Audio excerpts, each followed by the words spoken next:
Wonderful. Thank you very much. So I'm the only thing standing between Poppy and me. So I'll try and be brief.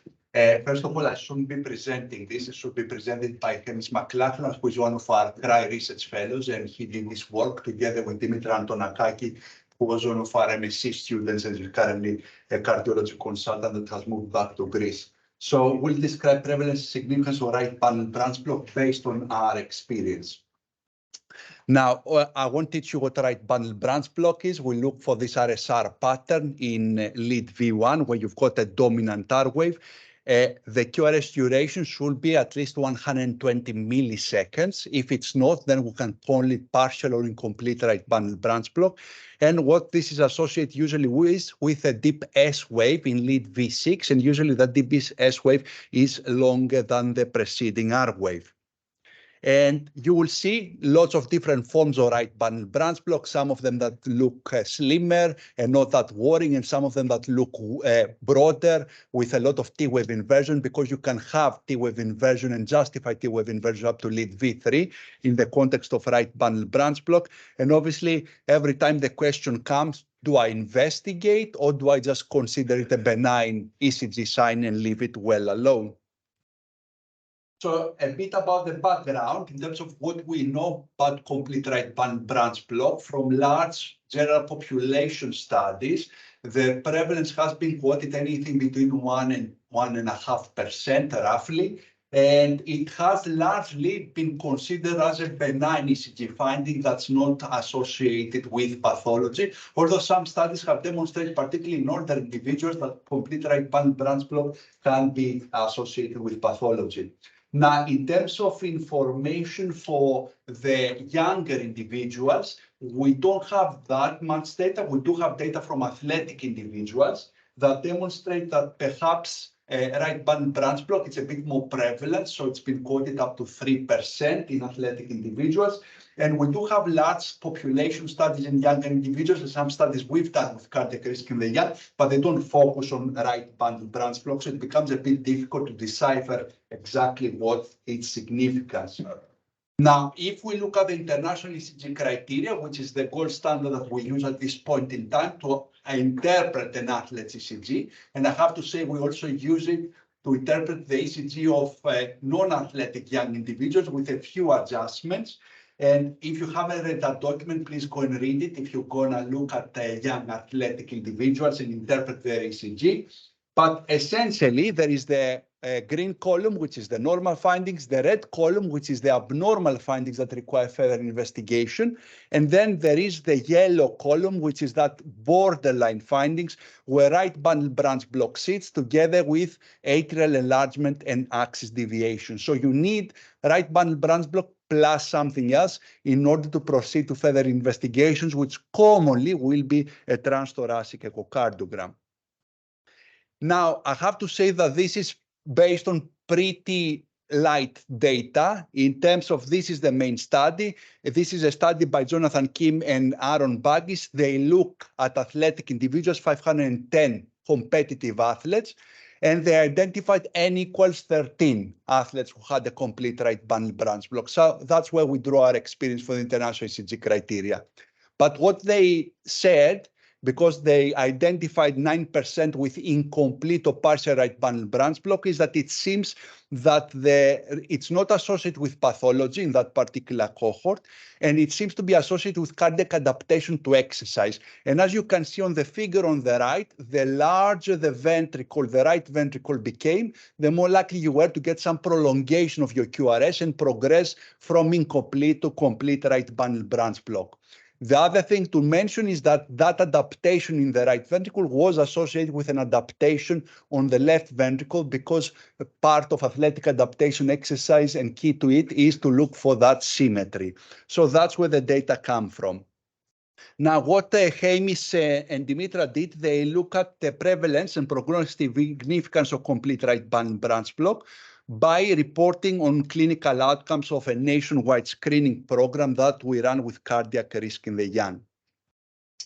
So essentially, this is a screening program that goes all around the United Kingdom. So we try to make it as accessible as possible.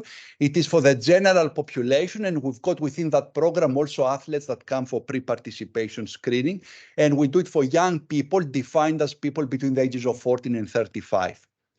As part of the study, we included anyone that was screened over a decade between 2008 and 2018 in England, Wales, and Isle of Man. And we excluded anyone who came to the screening because it does happen with a known cardiac condition.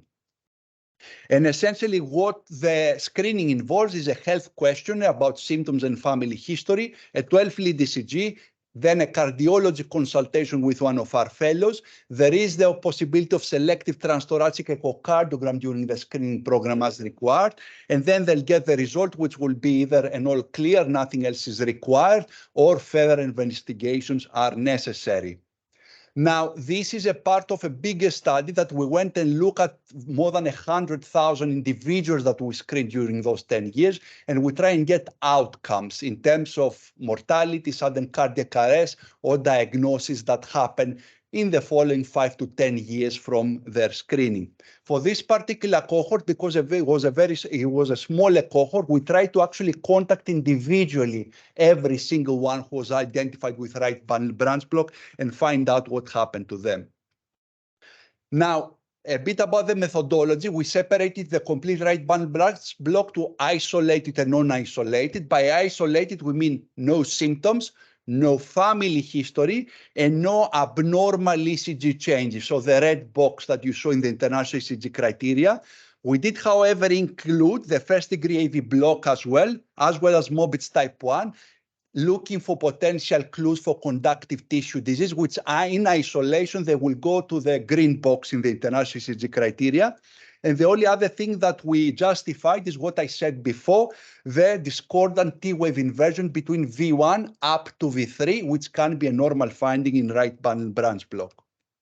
So these are the results. Total number of people screened, almost 105,000. That's one-off screening because we had the discussions earlier about repeat screening. Mean age of about 20, predominantly male, but a big population, almost 38% of females, predominantly white and predominantly a non-athletic population. And these are the results. We identified 154 individuals who had a complete right bundle branch block, making the prevalence roughly 1 in 1,000 young individuals. And there was a difference with males having more frequently right bundle branch block compared to females. And you can see that there is a quite significant difference from 1 in 500 to 1 in 2,000, and athletes compared to non-athletic individuals. So right bundle branch block more common in males and more common in athletes. Now, what happened during the follow-up and the outcome? What happened during the investigation? First of all, a lot of the individuals, the majority of them weren't a transthoracic echocardiogram during the screening. And also we had about 7 years follow-up on average, calculated by the time of screening compared to the time of the contact and the phone call. We didn't have follow-up for 5 individuals that we were unable to contact either way, but I can reassure you that all 5 of them had a transthoracic echocardiogram, which did not identify any structural, at least, pathology at the time of the screening. So on follow-up, there were 2 diagnoses of conditions that we did not think was associated with complete right bundle branch block, such as aortic coarctation of the aorta and significant mitral valve prolapse with some mitral regurgitation. And we identified 5% of the 154, so 7 individuals who had the condition potentially associated with complete right bundle branch block, and that was 4 atrial septal defects, 1 individual who later received the diagnosis of Brugada syndrome, 1 with progressive conduction tissue disease, and 1 who was later diagnosed with atrial fibrillation. So complete right bundle branch block then can be associated with conditions associated with potential malignant arrhythmias and mortality. And those 2 individuals received treatment in terms of the individual with conduction tissue disease, received a pacemaker by the specialist who will review them, and the individual who was diagnosed with Brugada syndrome received eventually a primary prevention intracardiac defibrillator. The added value of selective on-site transthoracic echocardiography is evident, as we said we had 4 individuals who were diagnosed with atrial septal defect. And the point to make here is that although we say atrial septal defect, a very benign condition, the reality is that 3 of them underwent closure of that AST because it was felt that it was significant and there was some associated dilatation of the right side of the heart. So it does make a difference. Were there any markers of pathology in terms of the characteristics of the complete right bundle branch block? Definitely pathology was more frequent in complete right bundle branch block plus something else. If you look at that plus something else, I've got the 7 cases for you. So there were axis deviation, there were atrial enlargement, there were 2 symptomatic individuals, and the individual with primary conduction tissue disease had also a family history of an early sudden cardiac death. And the other thing is that conditions were more frequent in individuals who had the broader QRS duration, so individuals who had at least 130 milliseconds of QRS duration, so not the slim QRS durations. So this is the summary essentially of the study. We try to put everything into context for you in terms of who was diagnosed. I've separated to non-isolated and isolated, and then from the isolated, you see the individual who was diagnosed had a broader QRS. And if we look at the international ECG criteria and try to extrapolate them, they will indeed have diagnosed all the ones who had non-isolated, because remember the yellow box, if you've got 2 findings, you need at least a transthoracic echocardiogram and potentially miss the individual who had slightly broad QRS, more than 130 milliseconds, but no other features.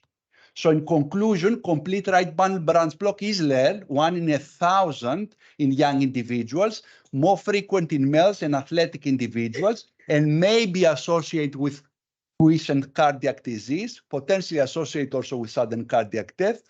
And I will argue that evaluation with at least a transthoracic echocardiogram, if not in all individuals who have those characteristics, has complete right bundle branch block, should be considered in those who have complete right bundle branch block plus another feature or a very broad QRS complex. And obviously, if you are interested in sports cardiology, don't forget to look at our website in St. George University of London, since we run an exceptional master's degree in sports cardiology here in London. Thank you very much for your attention.